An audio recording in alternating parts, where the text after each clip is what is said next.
আজ দেখাবো সুন্দর করে চিকেন কাবাব কিভাবে বানাই অন্যদের থেকে একটু আলাদা করে। প্রথমে আমি চিকেন নিয়ে নিয়েছি সুন্দর করে, তারপরে আলু ভর্তা, বিভিন্ন সব ধরনের মশলা, লবণ, হলুদ এবং মরিচের গুঁড়া সুন্দর করে সব একে একে দিয়ে সুন্দর করে হাত দিয়ে খুব ভালোভাবে মাখিয়ে নেব। মাখানো হয়ে গেছে, যেহেতু আমি আলাদাভাবে করব তাই ভেবেছি একটু ডিজাইন হবে, এই জন্য একটা মুটকির পাড়ে নিয়ে নিয়েছি চিকেনগুলো। এবার সুন্দর করে মাঝে একটু ফাঁকা করে দিলাম।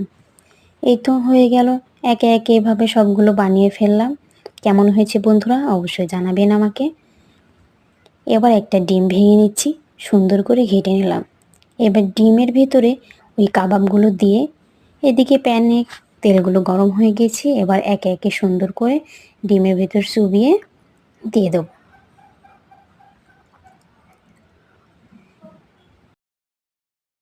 এভাবে একে একে সবগুলো দিয়ে দিয়েছি।